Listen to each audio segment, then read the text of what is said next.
अस्सलाम वालेकुम, आदाब। एक बार फिर खैर मकदम है आपका पेन ऑनलाइन पर। जैसे कि आपको पता है कि लास्ट टाइम जो सैटरडे को हमने प्रोग्राम किया था, वो था डोमिसाइल लॉ से रिलेटेड।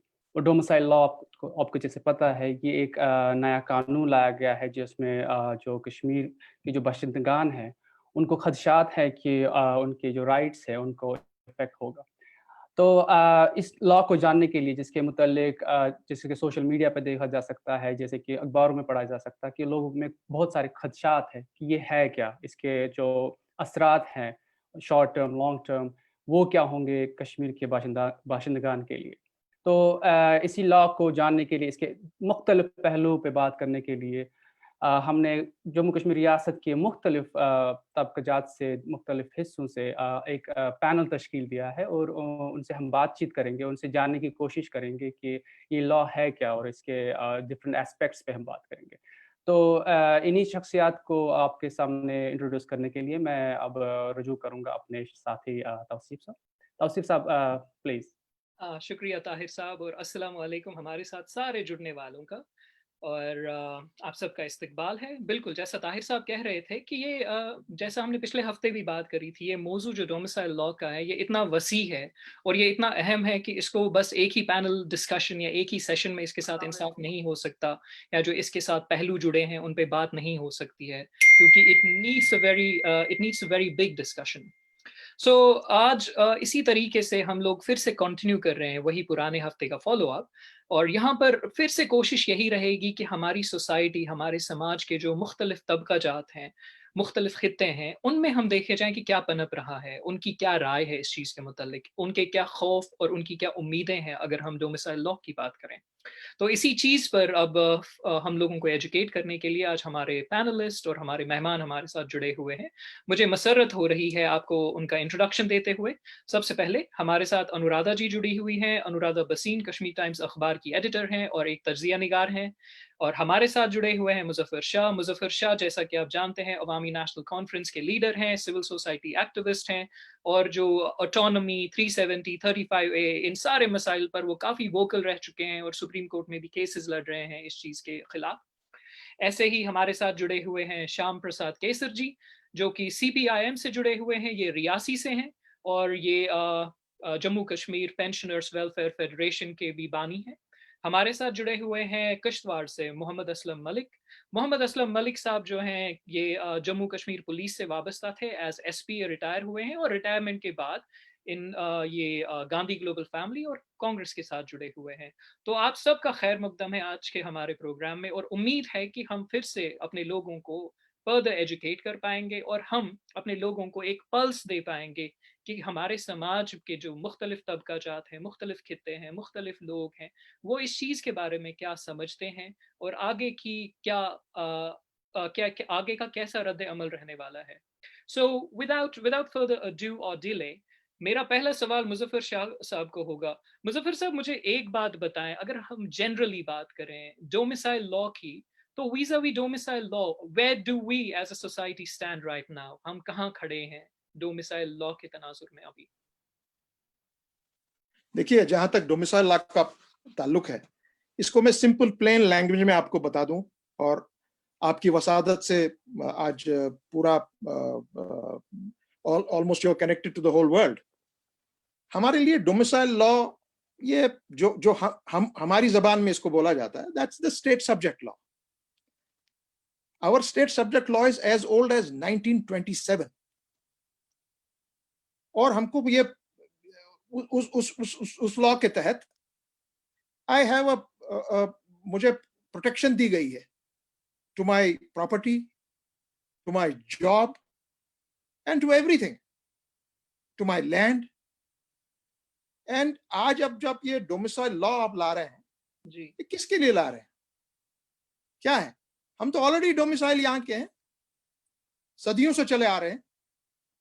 और अब आपने डोमिसाइल लॉ लाया है, ये ना तो जम्मू में एक्सेप्टेबल है, ना लद्दाख इसको एक्सेप्ट करता है, और कश्मीर का तो सवाल ही पैदा नहीं होता है।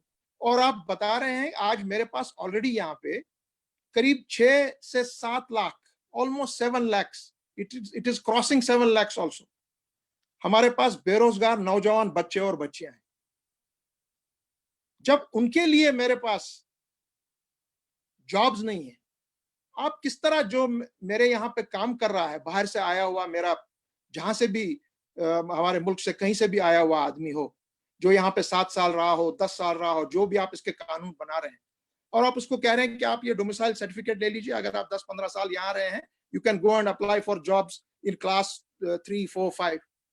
तो जो मेरे यहाँ पे ऑलरेडी 6-7 लाख नौजवान बेकार बच्चे और बच्चियां हैं, वो कहाँ जाएंगे? वेयर विल दे गो? और ये डोमिसाइल लॉ का कुछ कोई मायने ही नहीं है।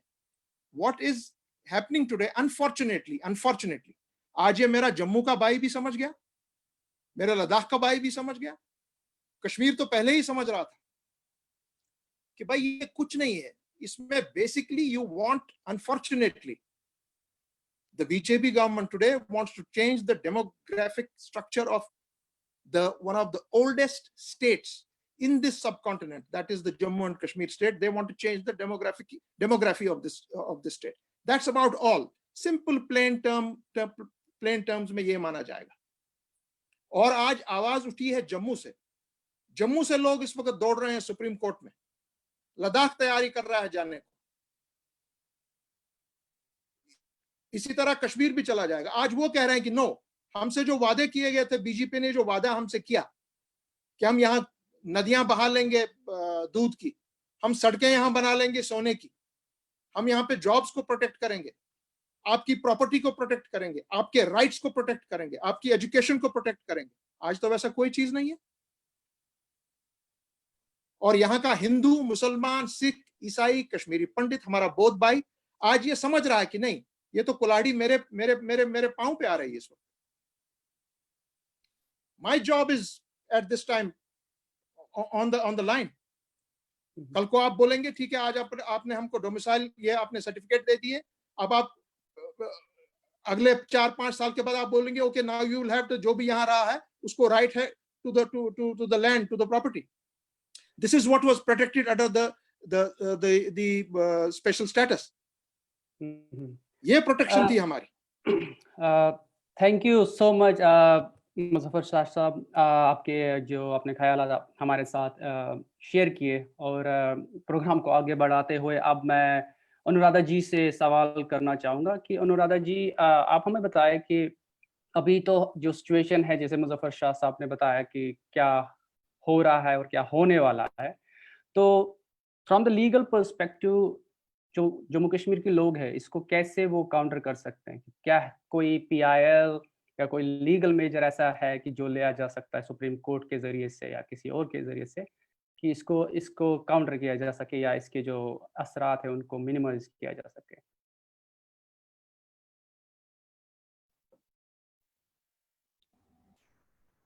इसमें ऐसे है कि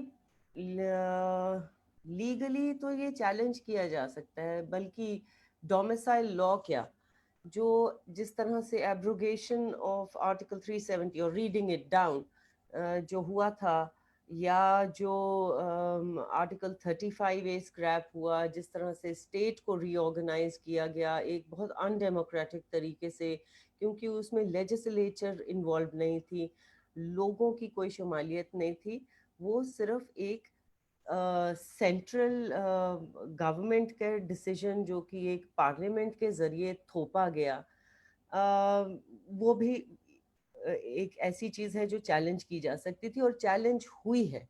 लेकिन जिस तरह से कोर्ट्स इस वक्त इंडिया में लिटिगेशंस का जो सिलसिला चल रहा है, जो वो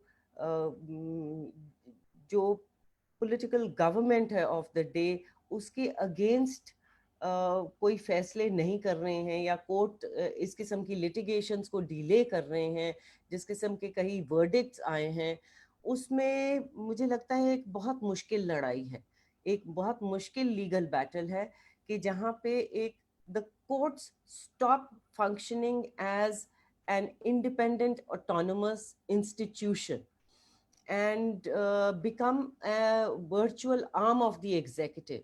उसमें एक बहुत ये दिक्कत पेश आती है कि कोई भी अपनी सुनवाई एक अनबायस्ड मैनर में किस तरह करवा सकता है।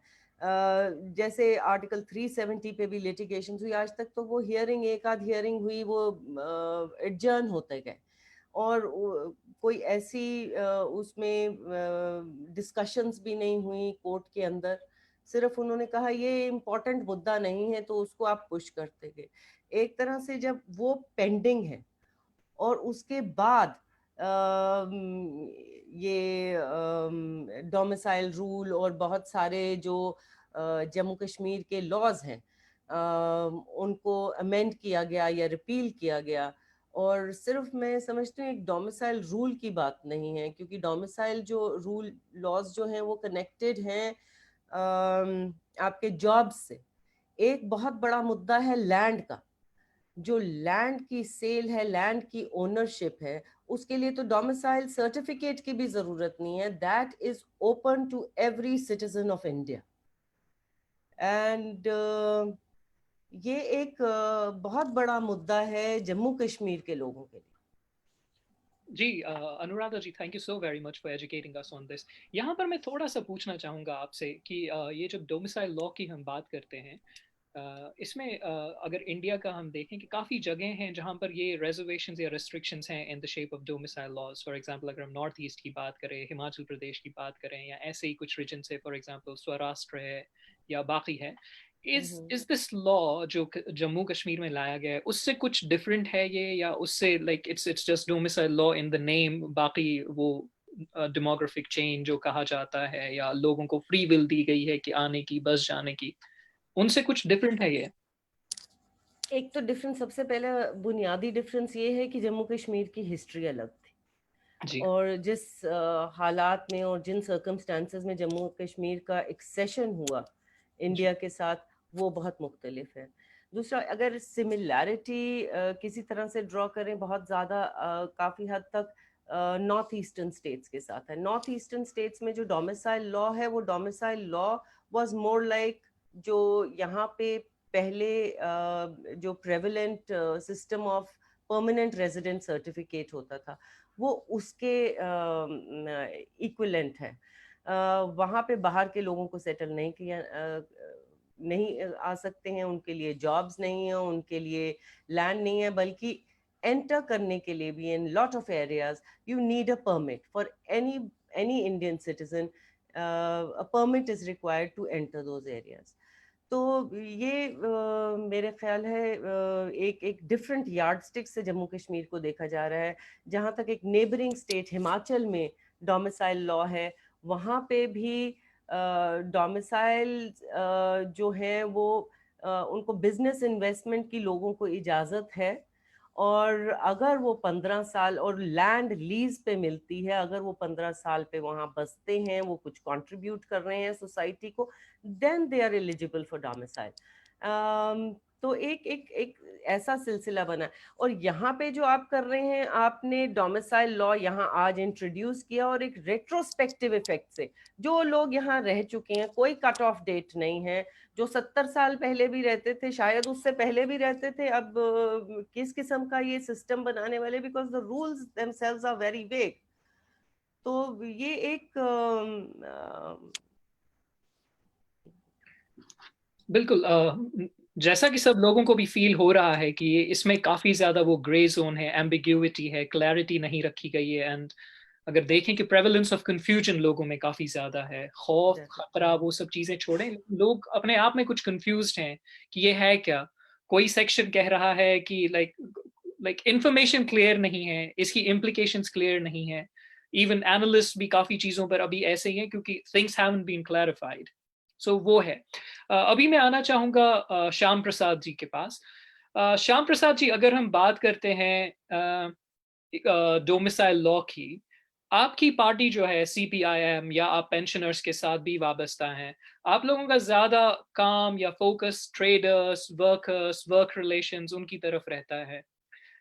एक दूसरे टेंजेंट पे अगर बात की जाए, अगर ये डोमिसाइल लॉ फुली एग्जीक्यूट होता है कश्मीर में, जो कि जम्मू कश्मीर, लद्दाख, इन जगहों की बात करेंगे, इसका जो नेटिव वर्कर है, नेटिव लेबरर है, वो लेबरिंग क्लास पे कितना इसका इम्पैक्ट आ जाएगा?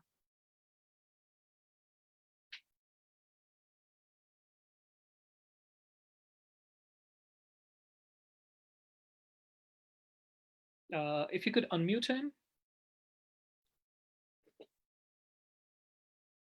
श्याम प्रसाद जी, आपको अनम्यूट करना पड़ेगा, आपकी आवाज नहीं आ रही है, शायद कुछ टेक्निकल स्नैक है।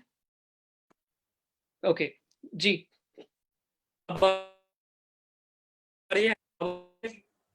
आपकी आवाज तो आ रही है। आवाज आ रही है? जी जी जी, आ रही है।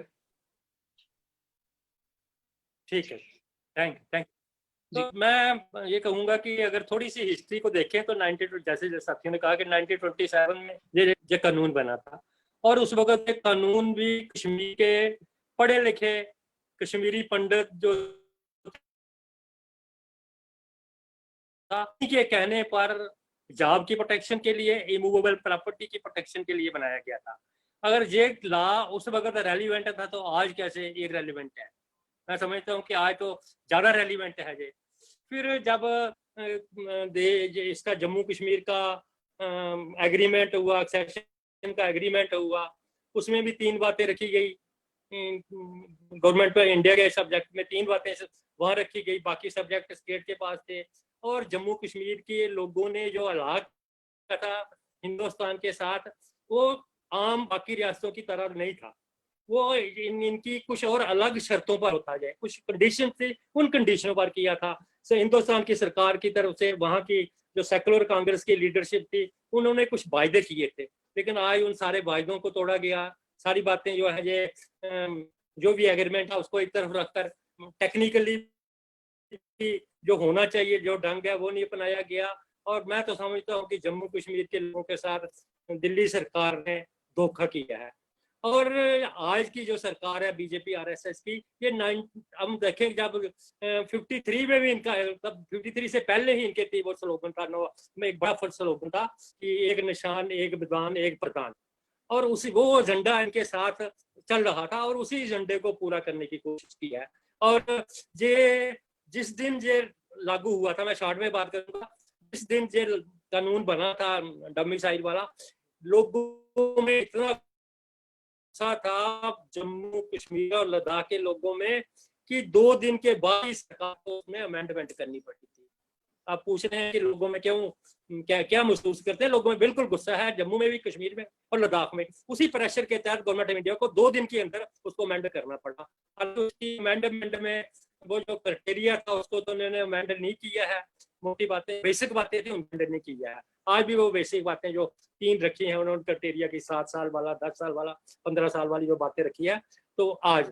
और दूसरी बात यह है कि हमारी जम्मू कश्मीर जो स्टेट है, जहाँ इंडस्ट्री तो है ही नहीं, ना प्राइवेट सेक्टर की इंडस्ट्री है और ना गवर्नमेंट ऑफ इंडिया ने जहाँ पब्लिक सेक्टर की तरफ से कोई बड़े प्रोजेक्ट लगाए हैं, और जहाँ का नौजवान बिल्कुल बेकार है। और सबसे बड़ी एक बात ये भी है कि जब इस महामारी से सारी दुनिया लड़ रही थी, तो इसी वक्त इनको क्या पड़ी थी कि इसी वक्त ये कानून लाने की जरूरत थी। जो मैं समझता हूँ बड़ा धोखा है। और ये सरकार, जो दिल्ली की सरकार जो बैठी हुई है, इसने इसका फायदा उठाने की कोशिश कर रही है। जहाँ जैसे कि आपने फरमाया कि मेरा थोड़ा ट्रेड यूनियन मूवमेंट से भी मेरा संबंध है, तो मैं कहूँगा कि इन्होंने हिंदुस्तान की ट्रेड यूनियन मूवमेंट ने लड़कर जो कानून, लेबर लॉज लागू करवाए थे देश में, जो थोड़ा बहुत रिलीफ जहाँ की वर्किंग, हिंदुस्तान की working class, including Jammu Kashmir की वर्किंग क्लास को कुछ रिलीफ देते थे, उनको ही इन दिनों बदल दिया। और वो उन्हें भी बदलने के लिए कोई पार्लियामेंट में नहीं गए। यूपी की सरकार ने तो कोई एक एग्जीक्यूटिव ऑर्डर कर लिया, मध्य प्रदेश की सरकार है, गुजरात की सरकार है, और जहाँ तक कि ये जो दूसरी सरकारें भी है दूसरी पार्टियों की, वो भी उसी लाइन में खड़ी है। काम के घंटे जो थे 8 घंटे होते थे काम के, इन्होंने तो 12 घंटे काम कर लिया, और उसकी जो उजरत है वो वहीं की वहीं रखी, उल्टा कम करने की कोशिश कर रहे हैं। सेंट्रल गवर्नमेंट के मुलाजिम जो है उनका डीए जो इन्होंने फ्रीज कर लिया। तो मैं समझता हूँ कि जम्मू कश्मीर के साथ तो इनका सुतीला सलीक है ही है। ये तो तब से ही कर रहे हैं, तब से ही कर रहे हैं। इनको बड़ी परेशानी उन दिनों लगी थी जहाँ जम्मू कश्मीर में ये जो था जमीनों के हकूक की बात चली थी, जब जहाँ लैंड टू टिलर की बात हुई थी, जब उस वक्त की सरकार ने जब लैंड टू द टिलर दिया, तो उसी वक्त जम्मू कश्मीर का जो जागीरदार था, या देश का जागीरदार था, उन पार्टियों में बैठा हुआ, रूलिंग क्लासेज में बैठा हुआ था, उसको बड़ी तकलीफ हुई थी। मैं समझता हूँ कि जहाँ 53 में जो भी हुई थी उसका उसी बात का जो यहाँ लैंड टू टिलर दिया गया था। तो ये बड़ी एक जम्मू कश्मीर के साथ हिंदुस्तान की किसी ने नहीं उठाया गया था, यही पहला कदम। बाद में कुछ रियासतों ने किया, या लेफ्ट फ्रंट की सरकारों ने कहीं स्टेटों में किया, लेकिन हमारी जहाँ जम्मू कश्मीर पहली स्टेट थी जिसने वो उठाया था, और इसकी परेशानी उन लोगों को हुई थी, और उसी के नतीजे में जहाँ सरकार जो थी पलटी गई थी, बहाने कुछ भी लगाए।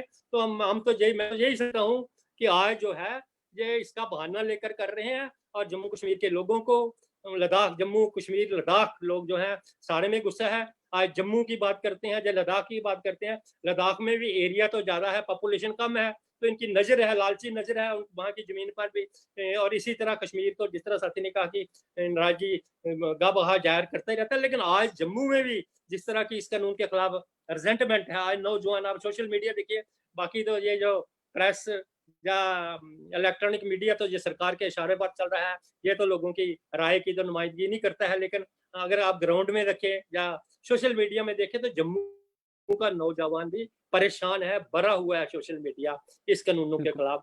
जहां तक कि क्लास 4 की पोस्टें जो है उसमें भी कंपटीशन के लिए जो नए रेजिडेंट है डोमिसाइल के तहत, कल कोई तमिलनाडु का, कोई कल केरला का, कोई कल दूसरी स्टेट का भी कोई क्लास 4 की पोस्ट के लिए, क्योंकि नया रेजिडेंट बन गया, उसके किसी ने अगर जहां आर्मी में नौकरी की होगी 10 साल, उसका बच्चा जहाँ 10th 12th के एग्जाम में अपीयर होगा तो वो भी यहाँ कंपटीशन में बैठेगा।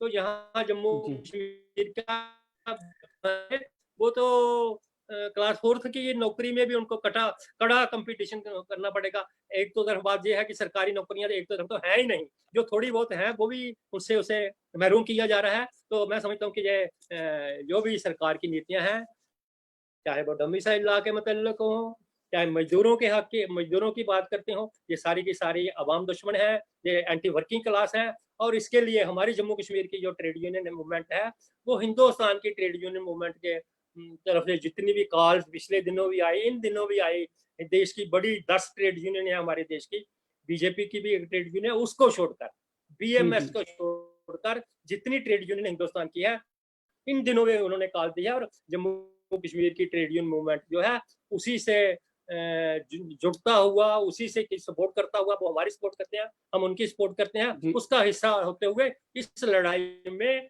पहली कतार पर खड़ा है। जी और जितने भी सवाल हैं इन सभी पर हम कड़ी टक्कर देंगे। जी श्याम प्रसाद जी, बिल्कुल जैसे कि आप बता रहे हैं कि जो हमारे हकूक है, जो कश्मीर के बाशिंदगान है, जम्मू कश्मीर के बाशिंदगान, उनके जो हकूक है उनका मतलब उन पे असर हो रहे हैं, और हमारा वर्किंग क्लास भी बहुत ज़्यादा इससे असरअंदाज हो जाएगा। तो अब अनुराधा जी से अभी हमने सवाल किया कि क्या कर सकते हैं, तो हमारे काउंटर मेजर्स क्या हो सकते हैं। तो लीगली तो अभी बता रहे हैं कि सुप्रीम कोर्ट अभी it's kind of an extension of an executive, so वहाँ पे कोई उम्मीद नहीं है।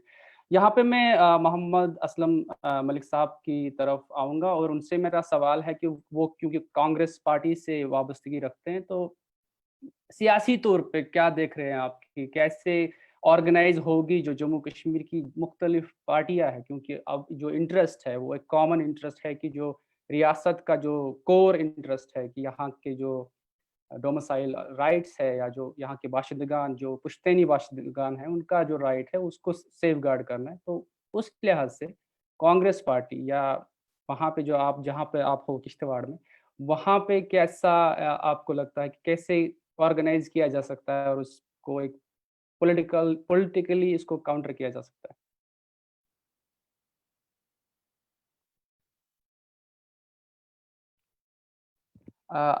आपको अपनी माइक म्यूट करनी पड़ेगी असलम साहब।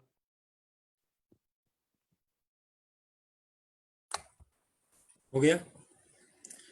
इससे पेशतर कि मैं जनाब को आपके सवाल का जवाब देने की कोशिश करूं, मुझे बहुत खुशी और मुसरत हुई कि आपने मुझे इस काबिल समझा कि मैं इस महफिल में आ जाऊं। यहाँ पर हमारे काफ़ी इम्पॉर्टेंट और इंटेलेक्चुअल आदमी जो इससे पहले से ही वाबस्ता रहे हैं वो आपने बुलाए हैं। इनकी महफिल में मेरा रहना सूरज को चिराग देने के बराबर है। एनी हाउ, मैंने 36 साल पुलिस की नौकरी की और पूरी ईमानदारी से, पूरी ताकत से, पूरी कोशिश से करके मैं एसपी के रैंक पर रिटायर हो गया। उसके फौरी बाद में कांग्रेस में ज्वाइन हुआ, वहाँ पर पीसीसीआई मेंबर हूँ। इसके साथ ही गांधी ग्लोबल फैमिली का मैं एडवाइज़र भी हूँ जम्मू प्रोविंस का।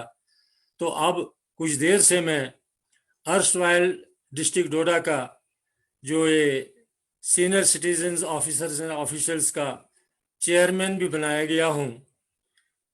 तो कहीं न कहीं हमारी जहाँ तक कांग्रेस का ताल्लुक है, इनके अपने स्पोक्समैन होते हैं, उन्हीं का बयान इसमें वैलिड होता है। मैं बतौर कांग्रेस के स्पोक्समैन के नहीं बात कर सकता हूँ। अलबत्ता किश्तवाड़ का रहने वाले के हैसियत से, एक सीनियर सिटीजन होने के हैसियत से, एक तजुर्बाकार पुलिस अफसर होने की हैसियत से मैं जनाब से कुछ गुजारिश ज़रूर करने की कोशिश करूँगा। इस सिलसिले में जो डोमिसाइल एक्ट के तहत आपने हमारे साथियों से पूछा, उन्होंने इस पर डिटेल रोशनी डाली। यहाँ पर मैं उसकी एडिशन में यह कहना चाहता हूँ कि हमारी स्टेट सब्जेक्ट हिंदुस्तान की आज़ादी से पहले का तकाजा है। हिंदुस्तान की आज़ादी से पहले के लिए हमने स्टेट सब्जेक्ट के लिए यहाँ एजिटेशन की है और ये हकूक हमने हासिल किए थे उस वक्त के बादशाह से, क्योंकि उस वक्त भी दूसरे इलाकों से यहाँ पर आकर ज़मीनें लेते थे, कारोबार लेते थे, नौकरियां लेते थे, तो स्टेट सब्जेक्ट बन गया था। तब से लेकर अब तक, जिस वक्त हिंदुस्तान और पाकिस्तान आपस में अलग हो गए, उस वक्त भी ये एक अलग से राजवाड़े का एक हिस्सा था। ये उसका हिस्सा नहीं था जिनका उन्होंने हिस्सेदारी की है। हमारी एक ही जगह से शुरुआत हो गई कि जब इस पर कबायलियों ने हमला किया, तो उस वक्त के जो हमारे लीडरान थे, जो सरफरिस्त थे, खुसूसी तौर पर शेख महमूद अब्दुल्ला थे, तो एक रिक्वेस्ट की गई हिंदुस्तान गवर्नमेंट से कि हमें यहाँ मदद की जाए ताकि ये जंगो जदल और खून खराबा खत्म हो जाए। उस वक्त हिंदुस्तान ने खुद तस्लीम किया है, लिख पढ़ के है ये कि ये हिंदुस्तान का हिस्सा नहीं है, हम आपको कैसे दे सकते हैं इमदाद। तो उनके साथ एक एक्सेशन हुआ कि हमारी 3 चीजें आपकी तरफ से रहेंगी, एक करेंसी, कम्युनिकेशन और फोर्स। उसके तहत उन्होंने फौज भेजी। ये जो हमारा आज़ाद जम्मू कश्मीर है, ये एक्सेशन के तहत हिंदुस्तान का एक हिस्सा बन गया और पाकिस्तान के साथ ऑक्युपाइड पाकिस्तान जो है वो उनके पास रह गया। तो उसके लिए एक फैसला हुआ कि यहाँ के लोगों से पूछकर इसका फैसला होगा, मगर 17 इलेक्शन होने के बावजूद भी आज तक इसका फैसला नहीं हुआ। अब फैसला क्या हुआ कि जिस वक्त बीजेपी की हुकूमत आ गई, तो उनका एक अपना अलग सा एजेंडा रहा है हमेशा से। खुसूसी तौर पर यहाँ के लोगों को एक अहम चीज उनकी सोच में थी कि पता नहीं दफा 370 हटने से यहाँ पर क्या क्या मिल जाएगा, जो कि ख्वाब गवर्नमेंट ने दिखाए थे, इस वक्त की गवर्नमेंट ने दिखाए थे। चलता रहा तो स्टेट को बड़ी दफा 370 को हटाना तभी मुमकिन था जब यहाँ की स्टेट की असेंबली इसके लिए मान जाती और कहती कि असलम साहब, आई एम सॉरी, मैं आपको इंटरवीन कर रहा हूँ। हमें थोड़ा ब्रीफ रहना पड़ेगा क्योंकि आपको पता है पैनल बड़ा है, वक्त की किल्लत है। थोड़ा सा जो आपको ये सवाल पूछा उस पे ब्रीफ की अगर हम पिछवाड़ की बात करें, वहाँ क्या रिएक्शन है इसका? उसमें इस वक्त की वजूहात बन चुकी हुई हैं कि आज की दौर में जबकि डोमिसाइल लॉ यहाँ पर एप्लीकेबल हो चुका है, तो सभी लोगों को, सभी वर्ग के लोगों को, खा हिंदू हो, मुस्लिम हो, सिख हो, ईसाई हो, सब इस चीज पर मुतफिक्र हो चुके हुए हैं कि हम किस तरीके से इकट्ठे होकर हम अपने आप को बचा सकें, अपने बच्चों के भविष्य को बचा सकें, यहाँ की जमीन को बचा सकें, यहाँ के जो हमारी अपनी एक मैशत है, अपनी जो यहाँ की बिजली पूरे हिंदुस्तान में जाती है, मगर आज हमें यहाँ की बिजली को ही कटौती करके यहाँ पर प्राइवेटाइज किया जा रहा है। सवाल यह नहीं है, सवाल यहाँ पर है, ये वो धरती है जहाँ पर हमारी एक दूसरे के साथ बहुत करीबी तल्लुकात हैं। करीबी तल्लुकात से ये बात मेरे कहने की जरूरत है कि यहाँ के सूफी संत जो हैं वो यहाँ ऐसे रहे हैं कि जो पैदा किश्तवाड़ में हुए हैं और उनकी ज़ियारतें कश्मीर में हैं, तो उनके सिलसिले में चूंकि बहुत शार्ट वाली बात करते हो, तो ऐसी सकाफत को अलग करने की एक कोशिश थी जो सभी लोगों को समझ आ चुकी है। आज की डेट में सभी लोग, हिंदू हो, मुसलमान हो, सिख हो, ईसाई हो, बौद्ध हो, कोई भी हो, वो सभी लोग इस चीज को समझ चुके हैं कि हमने अगर इसकी खलासी करनी है तो हमने सबने इकट्ठे होना है, और इकट्ठे होने के लिए सभी तैयार हो चुके हुए हैं। इस सिलसिले में यहाँ से मुख्तलिफ जमातों की तरफ से, मुख्तलिफ तंजीमों की तरफ से सुप्रीम कोर्ट में भी PILs दाखिल हो चुकी हुई हैं, मगर उसका अभी ना ही कोई उम्मीद है कि उसका निकलेगा कोई हल। अगर निकलेगा भी तो कब निकलेगा उसका कोई पता नहीं है। मगर हमने ये एक फैसला कर चुके हैं कि जो हम जम्मू कश्मीर के तमाम अवाम हैं वो इस चीज से बहुत नाला हो चुके हुए हैं कि हमारी हकूक को बिल्कुल तलफ करके, हमारी हकूक को, हमारी हैसियत को खत्म करके यहाँ के डोमिसाइल को लाकर हमारे बच्चों को इस चीज से महरूम किया जा रहा है कि वो यहाँ नौकरियां हासिल कर सकें, क्योंकि ये इलाका बहुत पिछड़ा है। यहाँ मड़वा, वड़वन, दक्षिण पाडर वगैरह, अगर मैं अपने डिस्ट्रिक्ट की बात करूं, वहां पर तो इंटरनेट इस वक्त भी नहीं है। यहाँ पर आज भी हम 2G से बात कर रहे हैं, तो यहाँ पर भी हमें ऐसी हालात हो चुकी हैं, हमें कहते हैं कि उससे मुकाबला करो जहाँ 4G चल रहा है, और उनसे मुकाबला करो जो पूरे एजुकेशन हमारे से बहुत ज्यादा आगे हैं। लिहाजा हमें अगर अपने आप को बचाना है तो सबको बचाने के लिए एक ही रास्ता है कि सभी ने इकट्ठे होकर आना है, और सभी इकट्ठे हो चुके हुए हैं। ये चीज गवर्नमेंट को थोड़ी देर में पता चल जाएगी, इसमें कोई दूसरी राय नहीं है। शुक्रिया असलम साहब, आपकी राय देने के लिए हम बहुत मशकूर हैं आपके। बिल्कुल लोगों में इस वक्त, अगर जितना भी हमने पिछले पैनल में भी देखा और अभी भी आप हमारे मुख्तलिफ जो खित्ते हैं जम्मू कश्मीर के, उनकी नुमाइंदगी कर रहे हैं, चाहे आप अपनी पॉलिटिकल कैपेसिटी में हैं या और किसी, लेकिन आप बाशिंदे हैं और आपको पूरा हक है अपनी बात आगे रखने का, और कहीं ना कहीं वो रिप्रेजेंटेटिव आप बन ही जाते हैं। तो बिल्कुल लोगों में खौफ भी है, डर भी है और गुस्सा भी है, और एक, जैसा कहा था आप लोगों ने भी इससे पहले, कि एक सेंस ऑफ चीटिंग है। अनफॉर्चुनेटली आज हमारा थोड़ा सा टेक्निकल स्नैक है कि जो हमारे टेक्निकल हेड है पीछे, वो आपको अनम्यूट नहीं कर पा रहे हैं। वो आपको म्यूट कर सकते हैं बट अनम्यूट नहीं कर पा रहे हैं। तो हम जिनसे सवाल पूछेंगे, आपको गुजारिश यही है कि आपको पहले खुद को अनम्यूट करना पड़ेगा। तो यहाँ पर मैं मुजफ्फर साहब की तरफ फिर से आऊँगा। मुजफ्फर साहब, यूजुअली जब भी बात होती है जम्मू कश्मीर के related, you make it a point कि आप लद्दाख को हमेशा इंक्लूड करते हैं उसमें, कि ये जी लद्दाख के बारे में आप बात क्यों नहीं कर रहे हैं। अगर हम अभी डोमिसाइल लॉ के बारे में बात करें, इसका लद्दाख के तनाजुर में अभी क्या हाल है कि ये लद्दाख में भी ऐसे ही आया ये डोमिसाइल लॉ, और वो अब हमसे कैसे मुनफरिद हो चुके हैं, हमसे कितने जुदा या अलग हो चुके हैं लद्दाख वाले, अगर लद्दाख की बात करें अब। देखिए, आप मेरी आवाज सुन सकते हैं? जी जी बिल्कुल, आराम से। Okay, I will tell you, मैं बड़े ब्रीफली आपको जवाब दूंगा। जी। 47 में जब इंस्ट्रूमेंट ऑफ एक्सेशन हुआ, the Maharaja did not surrender his boundary, he did not surrender his flag, और he did not surrender his constitution। यही चीज फिर जब शेर कश्मीर के साथ 370 पे मुआहदा हुआ, the same thing was done on that. No question of touching your boundary, no question of touching your flag, no question of touching the constitution.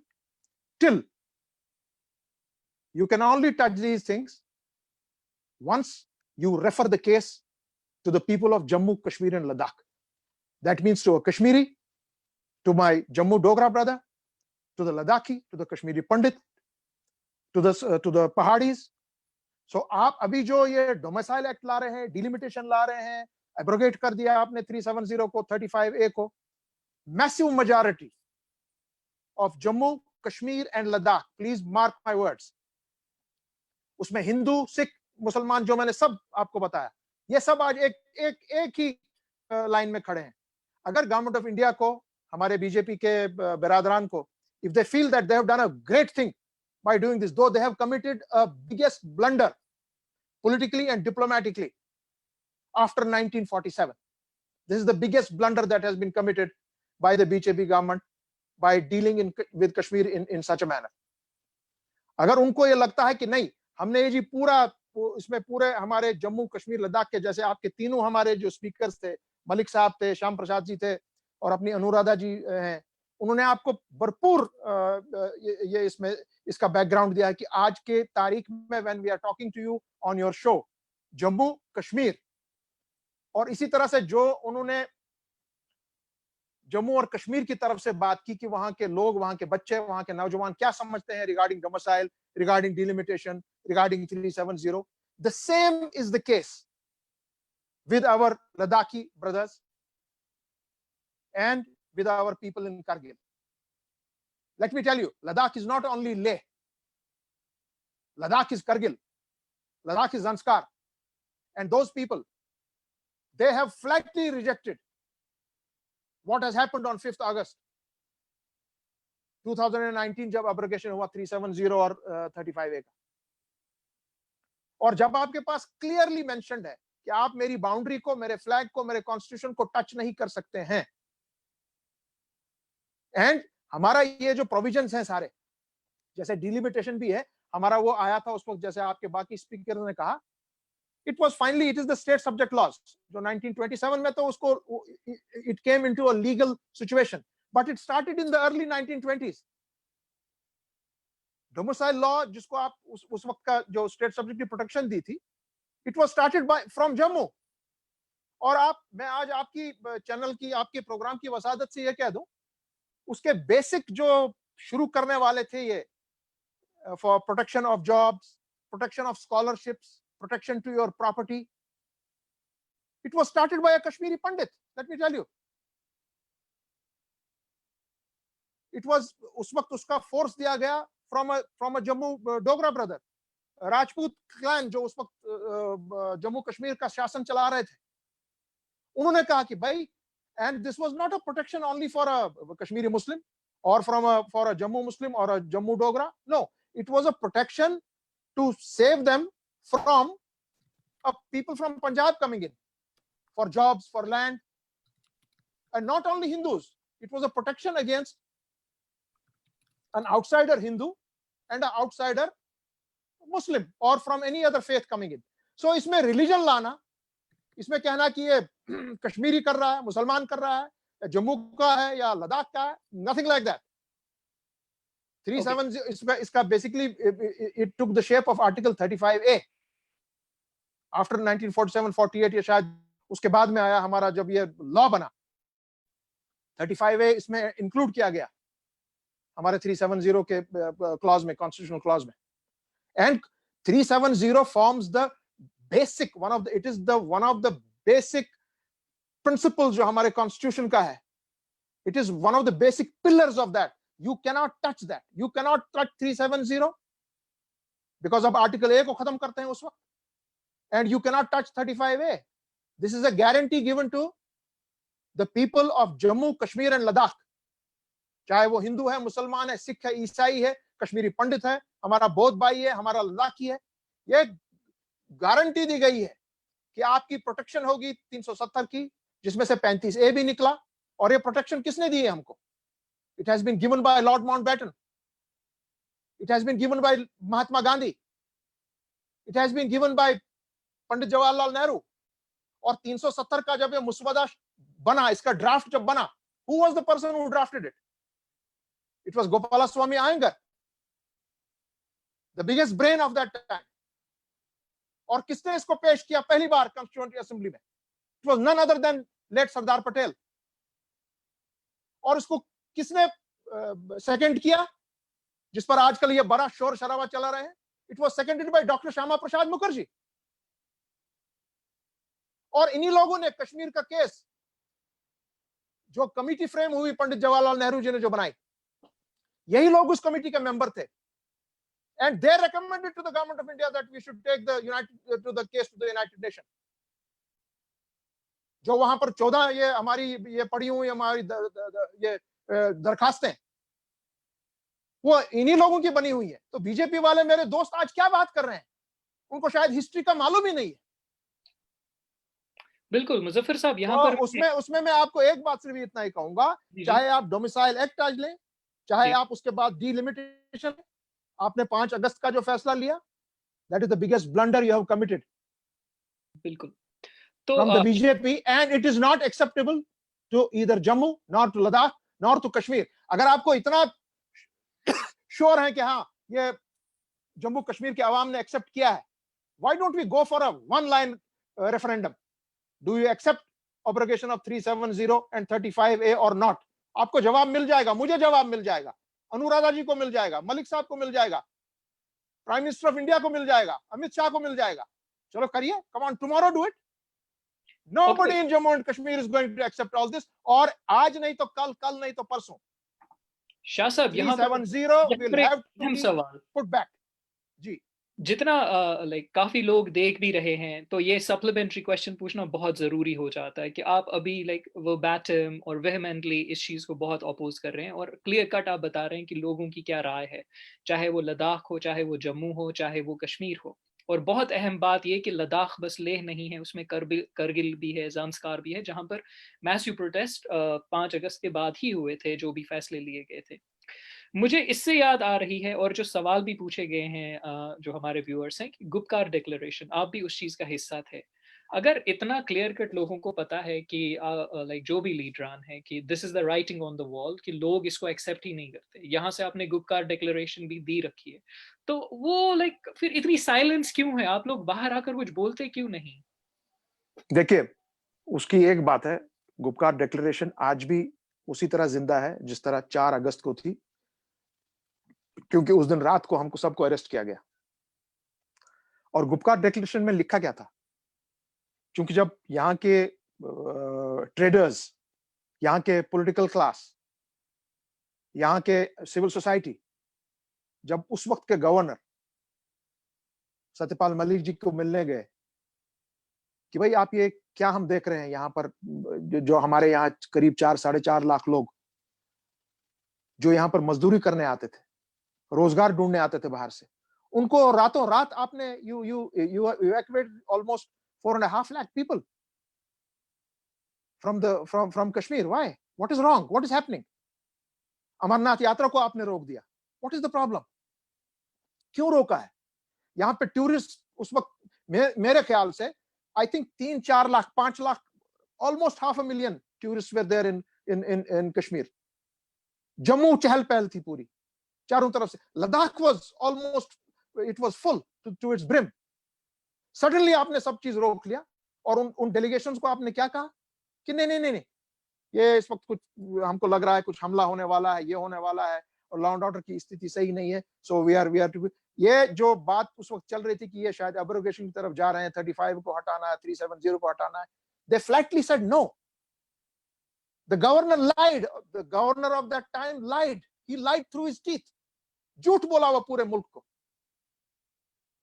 और उन्होंने एब्रोगेट कर दिया इस तरह। ये चीज कोई एक्सेप्ट होने वाली बात नहीं है। और आज चूंकि ये इट इज अ सब जुडिस मैटर, जैसे अनुराधा जी ने आपने कहा, she is also one of the top petitioners there.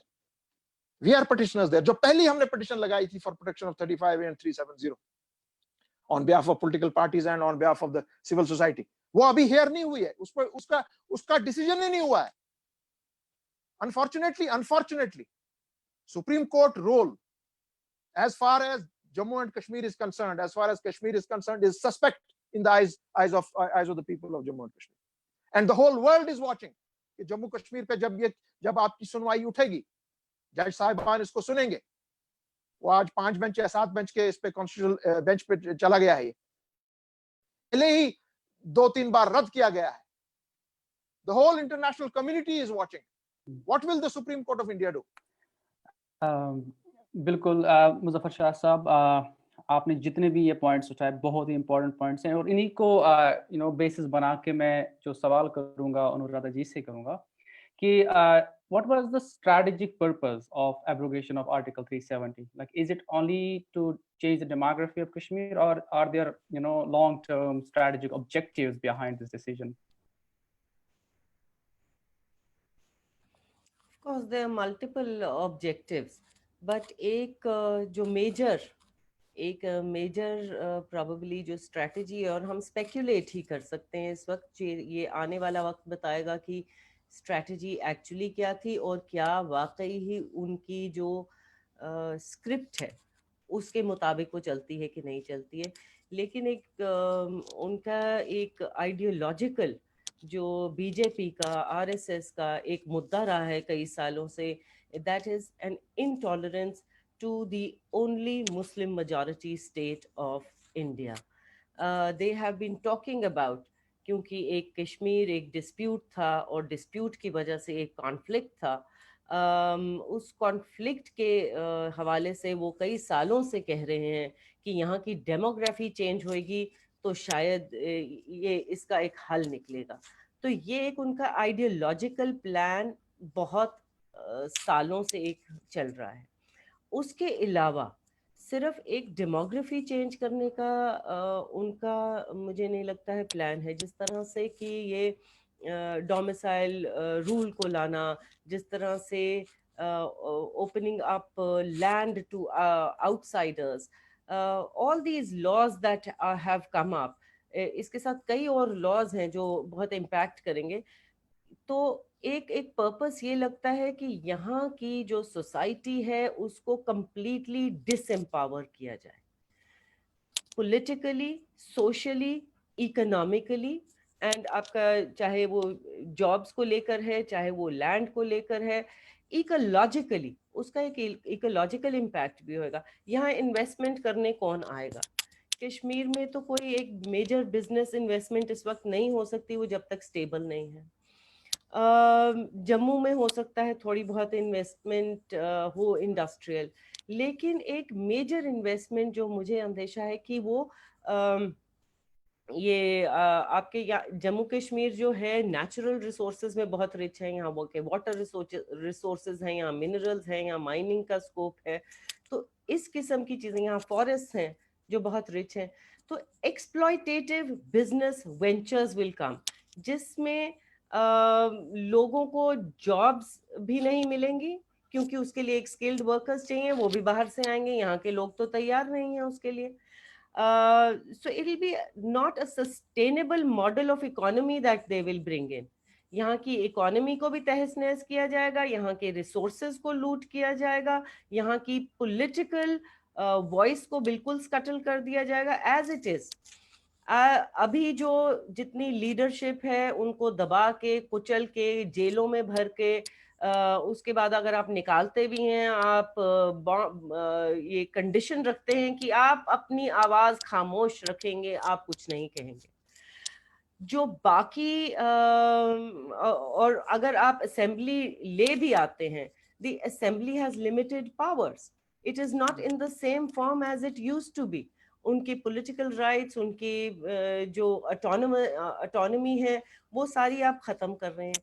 जहाँ तक लोगों के हकूक़ हैं बोलने के, आपने फ्रीडम ऑफ एक्सप्रेशन को ख़त्म कर दिया.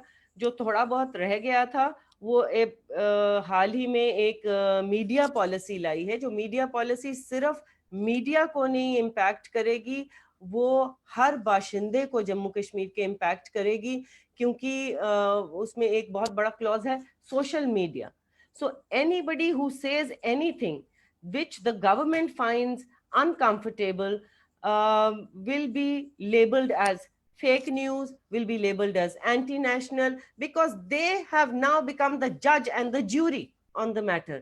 वो खुद ही फैसला करेंगे कि ये फलां फलां जो कमेंट है वो देश के हक में नहीं है, ये नेशनल इंटरेस्ट में नहीं है, ये फेक न्यूज़ है, और वो खुद ही प्यूनिटिव एक्शन भी लेंगे, वो क्रिमिनल चार्जेस भी प्रेस कर सकते हैं।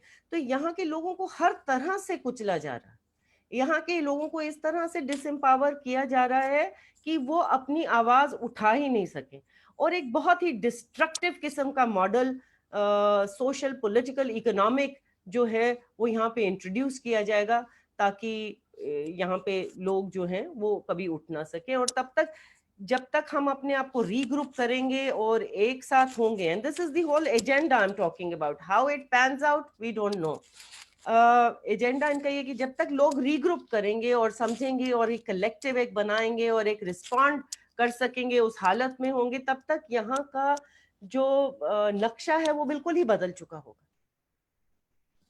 बिल्कुल, these are very disturbing, scenarios which you have just sketched, but we are very thankful for your, very in-depth, insights on this issue.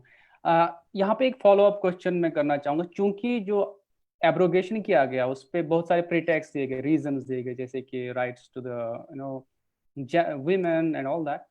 So gender aspect के लिहाज से अगर हम देखें इसको, अब जो डेवलपमेंट्स होने वाले हैं जो आपने अभी हमारे सामने पेश किए, तो जेंडर एस्पेक्ट क्या होगा इसका? इसके फॉर एग्जांपल मैं आपको एक एग्जांपल देना चाहता था कि जब इससे पहले जो हमारा कॉलेज है यहाँ पे, जो मेडिकल कॉलेज, तो वहाँ पे 50% सीट्स जो होती थी वो फीमेल स्टूडेंट्स के लिए रिजर्व होती थी। तो अब तो वो भी नहीं कर सकते हैं, क्योंकि सारे रूल्स तो जो बनेंगे वो वही बनाएंगे।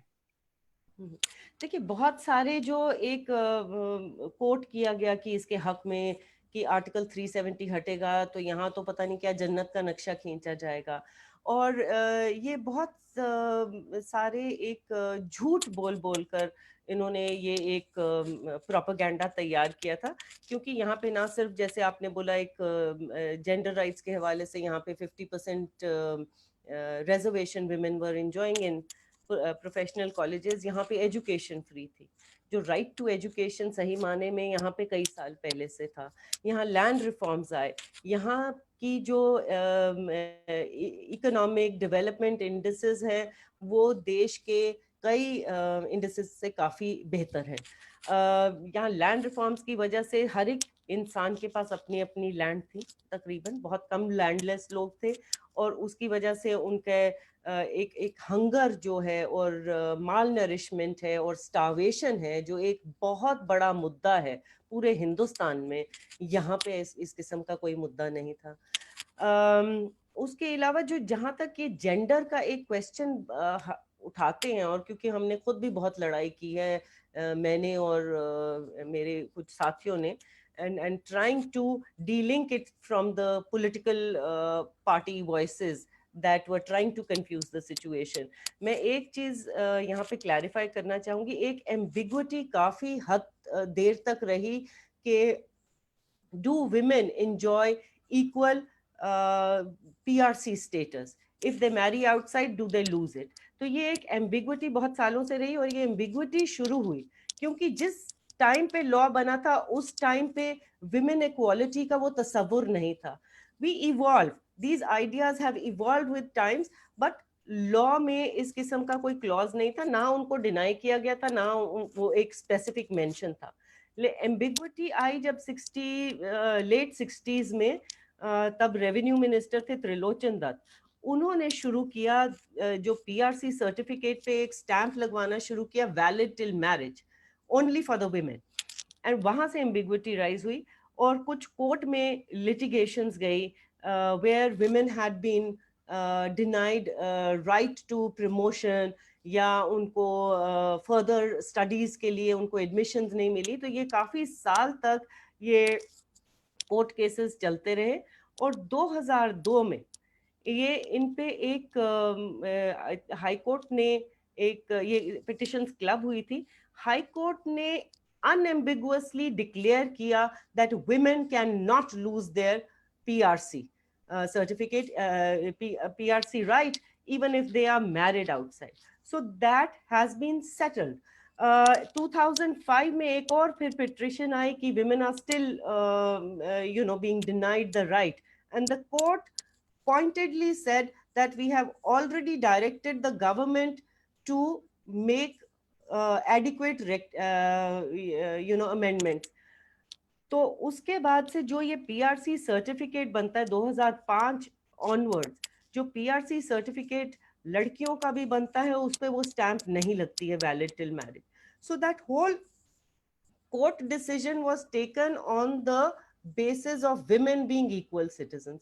वो तो एड्रेस हो चुका था. तो ये तो हवा बना रहे हैं.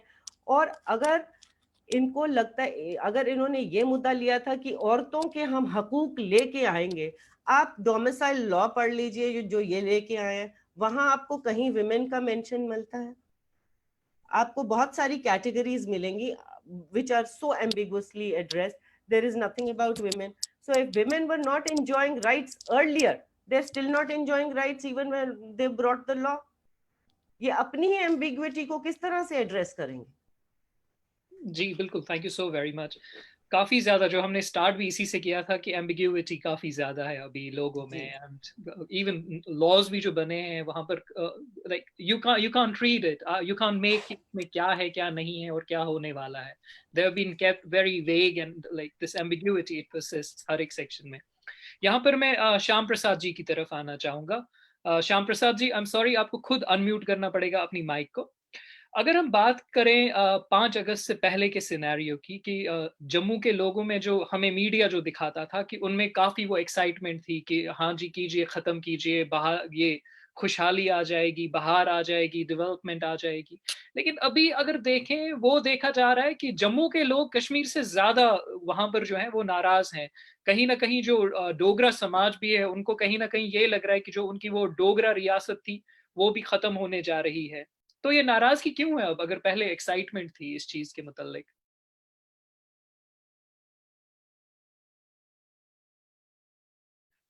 सॉरी, आपको अनम्यूट करना पड़ेगा श्याम जी, आपको अनम्यूट करना पड़ेगा, आपकी माइक खोलनी पड़ेगी आपको पहले. अब ठीक है? जी जी बिल्कुल, अभी ठीक है. जहां तक ये जम्मू को जम्मू शहर या जम्मू की कनक मंडी बाजार मत समझिए. जी, जम्मू एक बड़ा रीजन है, इसके 10 डिस्ट्रिक्ट हैं. इसमें चनाब वैली के 3 बड़े डिस्ट्रिक्ट आते हैं, पुंछ रजौरी आता है, गूल गुलाबगढ़ का एरिया आता है, कठुआ की पहाड़ियां एरिया, बनी का ऊपर का इलाका आता है. जम्मू को अगर जम्मू सिटी या जम्मू का एक बाजार, कनका मंडी का बाजार कहकर कहें तो अलग बात है. लेकिन अगर जम्मू रीजन की बात की जाए तो मैं समझता हूँ जम्मू के लोगों को कोई ऐसी खुशी वाली बात नहीं थी. ये ठीक है कि कुछ वोकल लोग, जहाँ की प्रेस, जहाँ का मीडिया इस बात को प्रोजेक्ट करता था. जो लैंड रिफॉर्म हुए उसका सब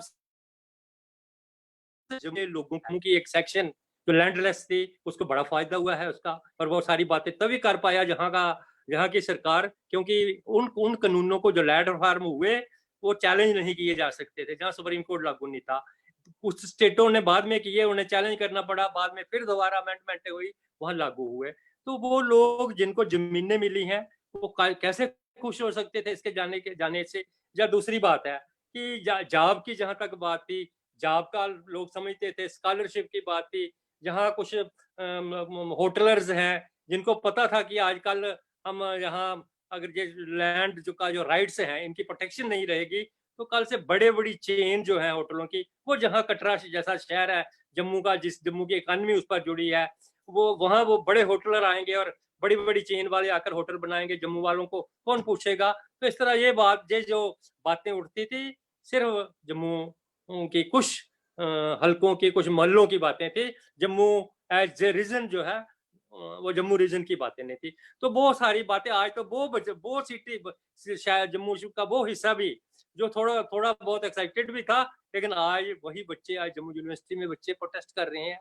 आज तो कॉलेजों में बच्चे अपने ढंग से सोशल मीडिया पर ये बातें आ रही हैं.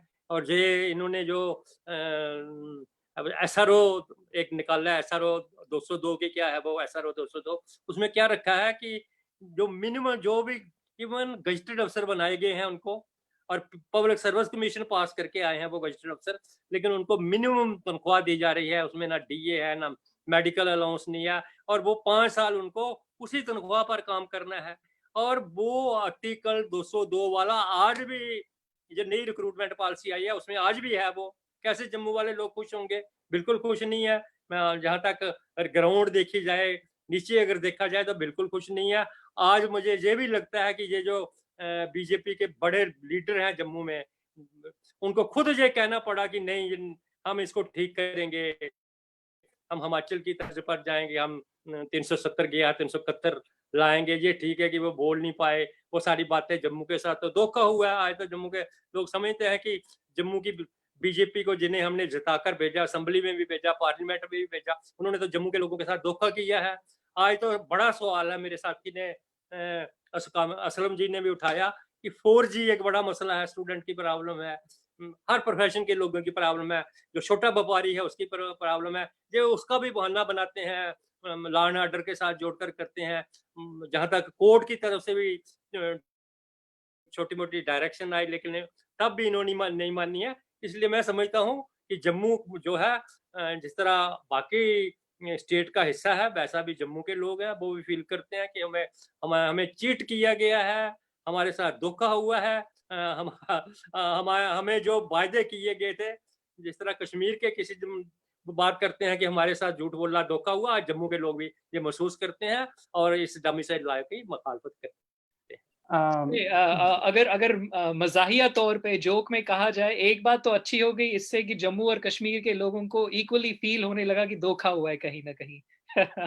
तो यहाँ पर मैं शाम से एक बात कहना चाहूंगा कि चलें ठीक है, अगर ये कहते हैं बीजेपी लीडर्स कि इसको इम्प्रूव भी किया जाएगा या इसमें अमेंडमेंट भी की जाएगी, जो हिमाचल की तर्ज पे है वैसे लाया जाएगा डोमिसाइल, या चले अगर ये इम्प्रूव भी होता है, एक सवाल है, जिस वादे पे या जिस बुनियाद पे उन्होंने इस लॉ को लाने की कोशिश की थी 1 साल या 2 साल पहले, वो कहते थे कि इसकी वजह से जो वेस्ट पाकिस्तान रिफ्यूजीज हैं या वाल्मीकि हैं, वैसे लोग जो बहुत पसमानदा माइनॉरिटीज है, उनको जॉब्स मिलेंगे या उनकी जिंदगियां बेहतर होंगी।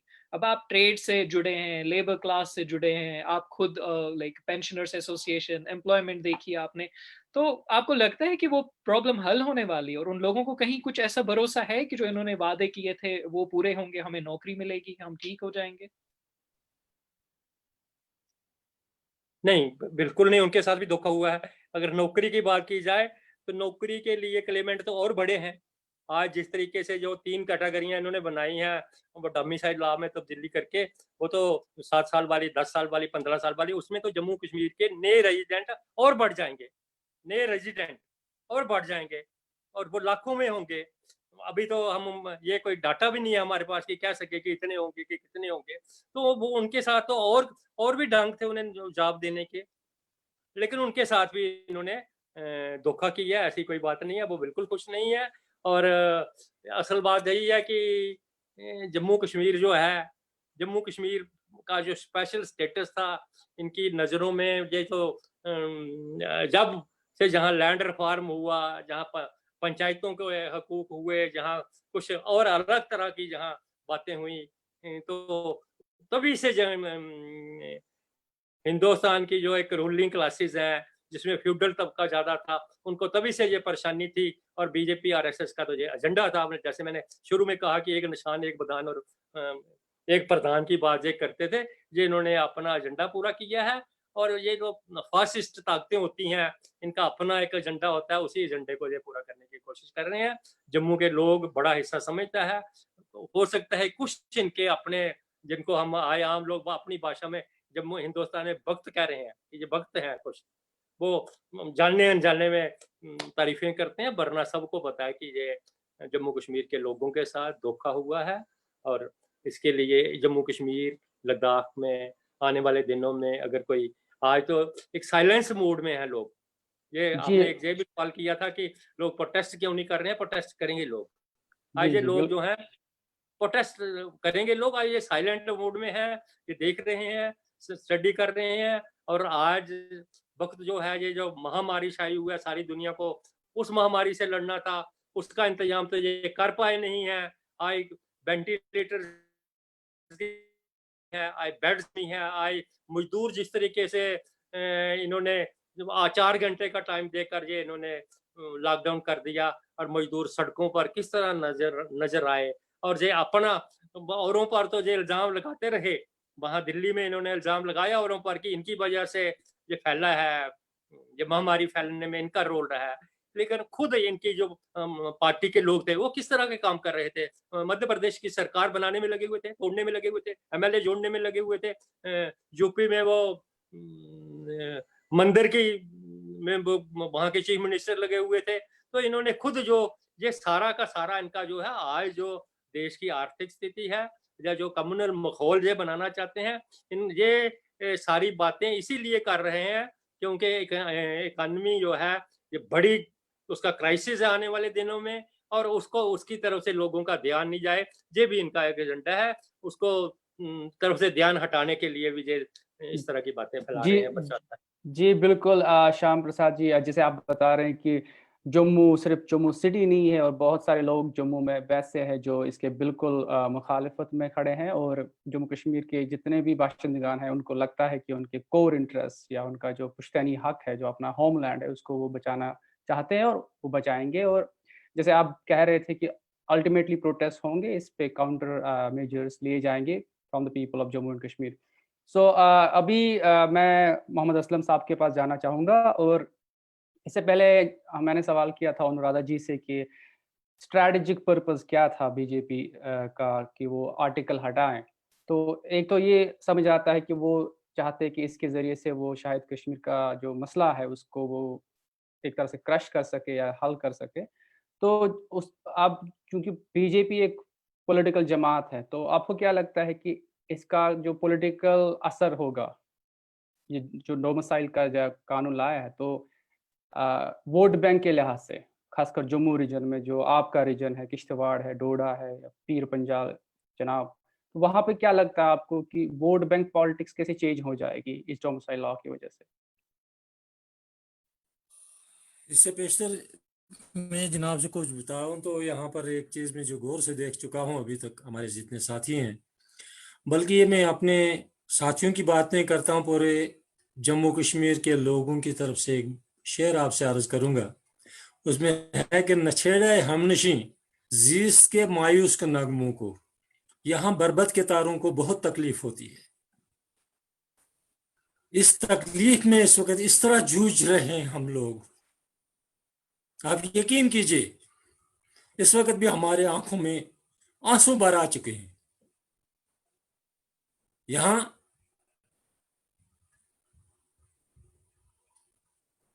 अगर वोट बैंक की बात की जाए तो ये अपनी हैसियत को खो चुके हैं। जो इस वक्त की हुकूमत है अपनी हैसियत को खो चुके हैं। आज तक की दुनिया में अगर मेरा नॉलेज दुरुस्त हो तो कभी भी स्टेट को यूटी नहीं बनाया गया। आज तक की हालत में ये जिंदा को मुर्दा करके उससे वोट लेना चाहते हैं, ऐसा नहीं हो सकता। यहां पर हुकूमत ने यह कहा कि हमने 370 खत्म किया, तो यहां कोई एजिटेशन नहीं हुई। ये कभी महसूस नहीं कर रहे कि ये गांधी जी की एक नीति थी। तमाम लोगों को पता था, जितनी फोर्स इन्होंने भेजी हुई थी, पता था कि अगर हमने मुंह खोला तो हमारे साथ क्या हिसाब होगा। तो एक रास्ता इख्तियार किया अपना प्रोटेस्ट दिखाने का, जिसको आज की हुकूमत यह कहती है कि एक गोली भी नहीं चली।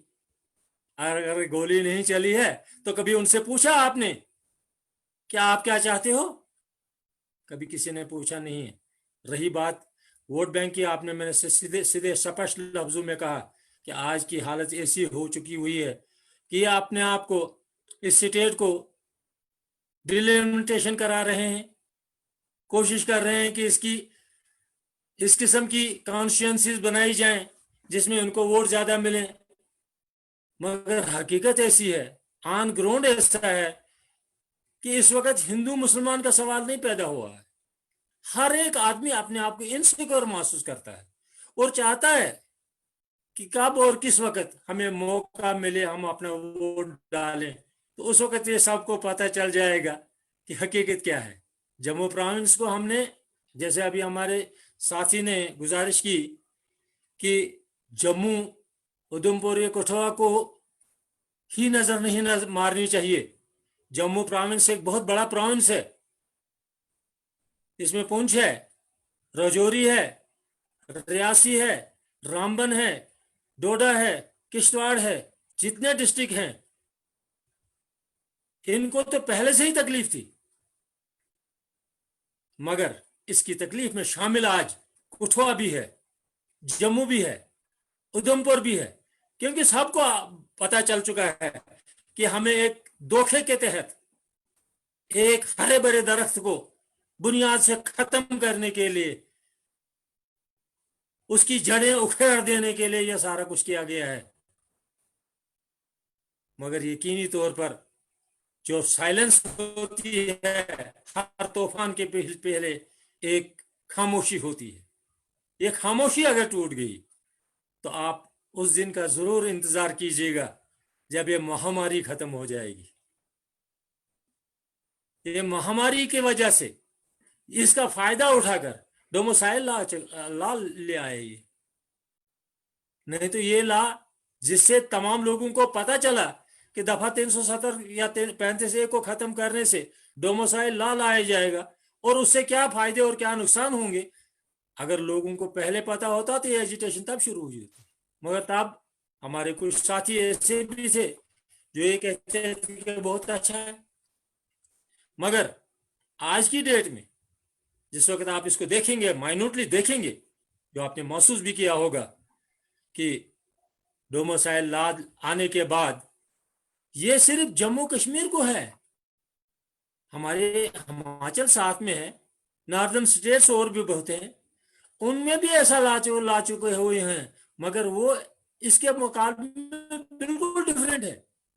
शुक्रिया असलम साहब। आई एम सॉरी, हमें यहाँ पर आपको इंटरवीन करना पड़ेगा क्योंकि हम 1 घंटा ऑलरेडी पास कर चुके हैं, तो हमें अब लाइक लास्ट राउंड अब लेना पड़ेगा, हमें बहुत ब्रीफ रहना पड़ेगा। आपका मैसेज तो मिल चुका है कि ये कभी ना कभी ऐसा भी होता है कि एक तूफान से पहले भी बहुत खामोशी होती है, लोगों में अभी वही है, गम है, गुस्सा है, कंफ्यूजन है, प्रोसेस कर रहे हैं। तो उम्मीद है सब इंशाल्लाह सही हो जाए हमारे साथ, जो कुछ भी ये पॉलिटिकल डेवलपमेंट्स हैं ये फिर से मस्बत तरीके से तब्दील हो जाए। यहाँ पर मैं मुजफ्फर साहब की तरफ आना चाहूँगा। बहुत इम्पोर्टेंट सवाल यहाँ पे मुझे आपसे पूछना है, because we are running out of time. So end पर एक अहम सवाल ये है कि अगर देखा जाए कि डोमिसाइल लॉ में सबसे पहली चीज जो की गई है कि 15 दिन के अंदर एक बंदा जो भी क्लेम करेगा, अपने डॉक्यूमेंट्स प्रेजेंट करेगा, तो उसको दे दीजिए आप डोमिसाइल। तो दैट मीन्स ये ह्यूज इन्फ्लक्स होने वाला है कि बहुत बड़ा चंक आपकी पॉपुलेशन में ये ऐड होने वाला है। साइमल्टेनियसली इसके कंपैरिजन में अगर हम डायस्पोरा की बात करें, चाहे वो कश्मीरी हिंदू है, कश्मीरी मुसलमान है, डोगरा है, बुद्ध है, ईसाई है, कोई भी है जो बाहर रहे हैं, जो जिनके पास स्टेट सब्जेक्ट थी, अब उनके बच्चों के पास स्टेट सब्जेक्ट नहीं है, या 10-10 15-15 साल से बाहर रह चुके हैं, इस टाइम पर फिर उनकी पोजीशन क्या है? क्योंकि लास्ट बार ही ये पिछले एपिसोड में हमने बात की थी कि जो 1947 में कुछ लोगों का इनखला हुआ था, यहाँ से उनको जाना पड़ा था, करीब 2.5 से 3 लाख के करीब लोग जो थे, जो पाकिस्तान चले गए थे, उनको ड्यू टू सर्टन जो पार्टीशन में प्रेवलेंट कंडीशंस थी, they had to run away for safety reasons. वो 5 अगस्त तक तो भी बाशिंदगान थे, लेकिन अब्रप्टली वो पूरा खत्म हो गया, वो बाशिंदे नहीं रहे स्टेट के। इसी तरीके से अगर अब स्टेट सब्जेक्ट्स जो पुराने थे, डायस्पोरा जो बाहर रह रहे हैं, उनका क्या स्टेटस अब रहेगा? तौसीफ साहब, मैं इतना ही आपको कहूंगा, बिकॉज जी आपने मुझे टाइम का हवाला दिया है। जी जो भी यहाँ का बेसिक स्टेट सब्जेक्ट होल्डर है, जी जी उसको दुनिया की कोई ताकत उससे वो राइट नहीं छीन सकता है, वेदर डोमिसाइल लॉ और नो लॉ। और उनकी बराबरी हम जो यहाँ पे लोग लाए जाएंगे, जो कोशिश की जा रही है कि 15 साल का है, 7 साल का है, जो आपने बताया अभी, और उसको डोमिसाइल सर्टिफिकेट देके और आपकी बराबरी करें, और जो डायस्पोरा हमारा बाहर है, या जो हमारे लोग इस वक्त on the other side of the LOC हैं, who are the state subject holders of Jammu and Kashmir. They will always remain the first citizens of Jammu and Kashmir. This is bound to fail. चाहे domicile का इसमें कोशिश हो रही है या उस तरह डिलिमिटेशन की कोशिश हो रही है, और आपने सवाल यहाँ पे ये भी किया कि जो लोग रिफ्यूजीज थे उनको ये दिया जा रहा है status. Anybody who has been a state subject holder, उनके वालिद रहे हैं, ग्रैंडफादर्स रहे हैं, जो पुश्तैनी यहाँ के बाशिंदे हैं, हिंदू है, मुसलमान है, सिख है, ईसाई है, कश्मीरी पंडित है, बौद्ध है, जो भी है, वो जहां भी कहीं दुनिया में है, he will never lose his state subject. He will be the first citizen of Jammu and Kashmir state. That is my answer to you. Okay, so अब legally अगर हम देखें यहाँ पर further another brief, legally क्या देखा जा सकता है कि जो आप कह रहे हैं that this is bound to fail, but at a time जब law in a way isn't supporting you, you aren't seeing that much of activism in judiciary as well, the politics of the land isn't in your favor, उसके बाद फिर अगर आप लीडरान की बात करें, आप चुप हैं, तो ऐसे में फिर होगा क्या? Like changes कोई चुप कोई नहीं है ना. There is nobody is quiet. You see, सबसे अहम बात यह है, we will not allow any bloodshed in Jammu and Kashmir. Gupkar Declaration says so. The idea behind that is no bloodshed in Jammu and Kashmir. We will fight this matter legally, and we will fight this matter. This is a political battle. I have every constitutional right to fight this, क्योंकि ये गलत चीज है. Judiciary हमारी को, मैंने आपको कहा, पूरी दुनिया की नजर उन पे है, बिकॉज हिंदुस्तान की जुडिशरी कोई मामूली जुडिशरी नहीं है. It is respected world wide. मगर ये देखा जा रहा है कि as far as Jammu and Kashmir, जो ही जम्मू और कश्मीर की बात होती है, the judiciary unfortunately also turns a deaf ear. But ये उनके भी बका का मामला है. The entire world is watching what you will do with these cases, what you will do with 370, 35A, delimitation, आपका ये domicile law. It is under watch. ये टेस्ट है आज पूरे हमारे मुल्क का. BJP has put the entire country's secular fabric, democratic fabric, the constitutional fabric, it has been put on the line today. ये मामूली चीज नहीं है जो उन्होंने किया है यहाँ पे.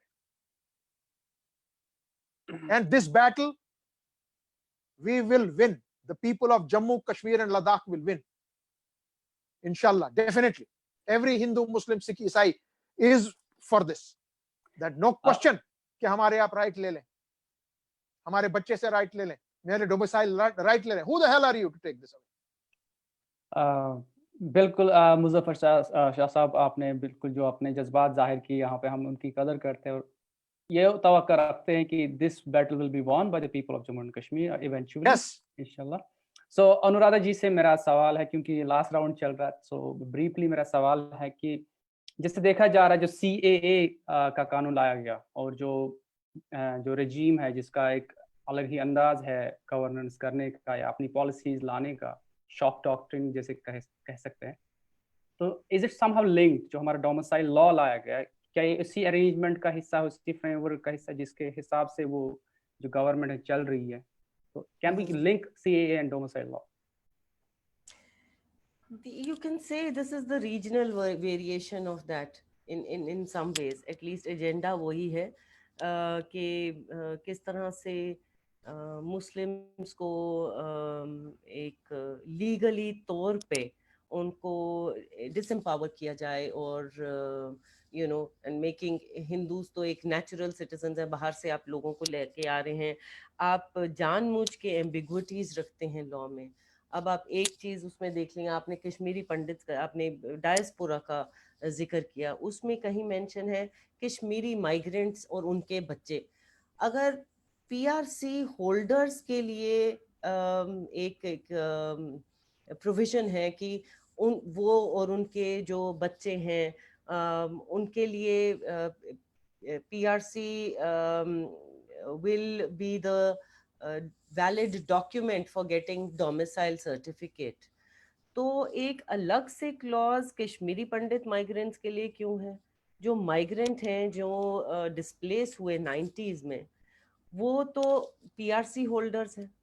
अगर जो लोग अब्रॉड गए हैं, जैसे आपने बात की, तो उनके जो बच्चे, उनके पास तो वो वैलिड पेपर्स नहीं है. आई मीन आई एग्री कि as a natural right they are permanent residents of Jammu and Kashmir, पर जब लीगली एक पोजीशन ऐसी बन जाती है, एक सिस्टम, एक कानून ऐसा बन जाता है जहां पे सरकार जो है ही it becomes a law unto itself.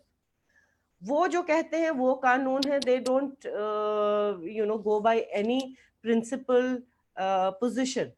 तो उसमें एक बहुत दिक्कत आएगी. एक एक हमें एक रोमांटिसिज्म अच्छा है कि हम सब इकट्ठे हैं. सब बहुत लोग जो हैं ये अपोज कर रहे हैं दिल में.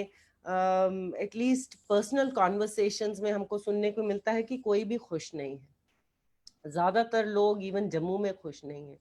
लेकिन जब तक हम इस रोमांटिसिज्म से निकलने की ज़रूरत है. हमें ग्राउंड पे कोई एक हमारा एक्शन होना चाहिए. हमें आपस में कॉन्वर्सेशंस करने की ज़रूरत है.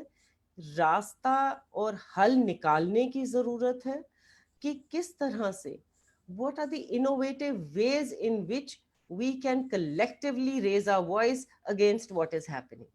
ये मैं इतनी नाउमीद भी नहीं हूँ, लेकिन हमें थोड़ा सा प्रैक्टिकल होकर एक डिनायल मोड से निकलने की बहुत ज़रूरत है.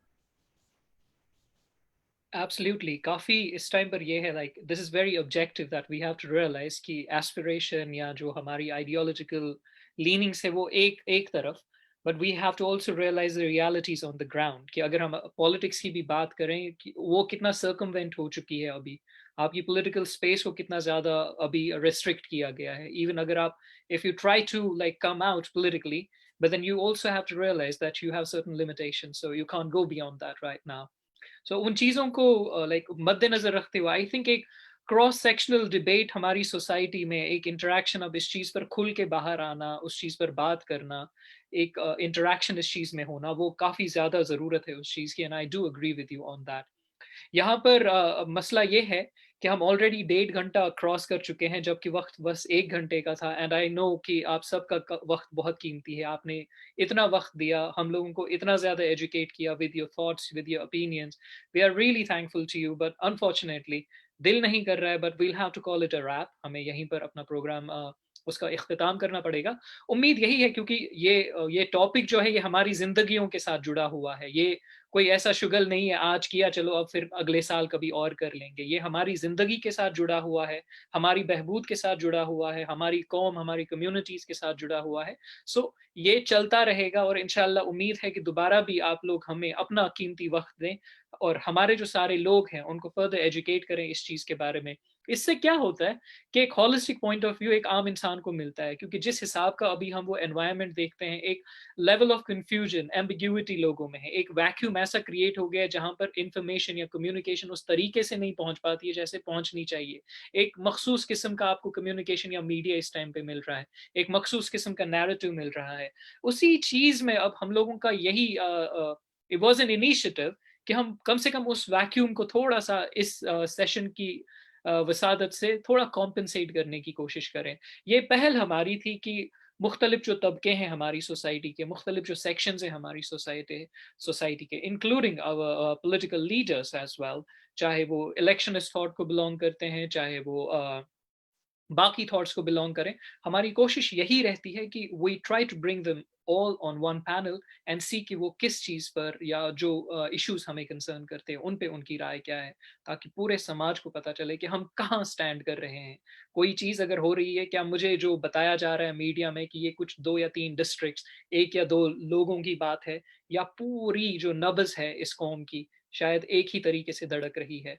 उम्मीद यही है कि इन्फॉर्मेशंस जो है वो डिफ्यूज हुई हों, डेमोक्रेटाइज हुई हों, और हम बस यही दुआ कर सकते हैं कि सब बेहतर हो जाए. लेकिन उसके लिए भी ग्राउंड पे थोड़ी हरकत करना, थोड़ा एक्शन लेना, वो काफ़ी ज़्यादा ज़रूरी है. और and the onus shifts to you. You are the representatives of the people, and we have high hopes on you, and all the best to all of you.